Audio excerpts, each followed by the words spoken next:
Dante, ano ang nilalaman nitong panibagong motion nila Kitty Duterte sa inihain sa SC? Magandang tanghali, Ella. Isang motion ang inihain kahapon, April 7, ng anak ni dating Pangulong Rodrigo Duterte na si Kitty Duterte sa Korte Suprema.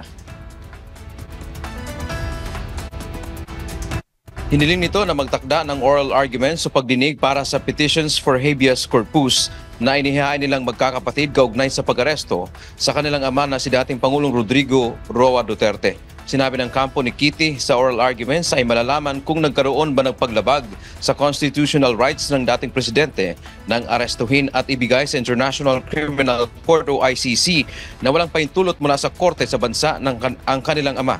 Lumabag ba ang pamahalaan sa separation of powers nang kilalanin nito ang jurisdiksyon ng ICC?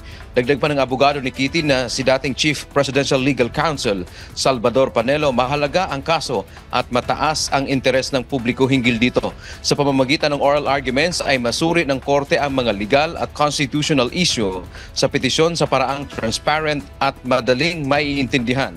Nagpanukala rin, Ella, ng mga issue ang kampo ni Kitty na maaaring talakayin sa oral arguments tulad ng kung may jurisdiction ba ang ICC sa umano'y crimes against humanity na nagawa sa Pilipinas ng parte pa ito ng Rome Statute. Gayon din kung labag ba sa saligang batas o hindi ang pagkilala ng Pangulo sa jurisdiction ng ICC. Gayon din isa sa kanilang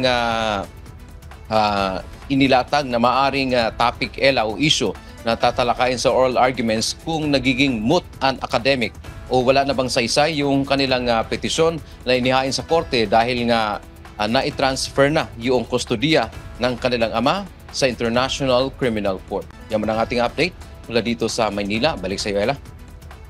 Maraming salamat, Dante Amento.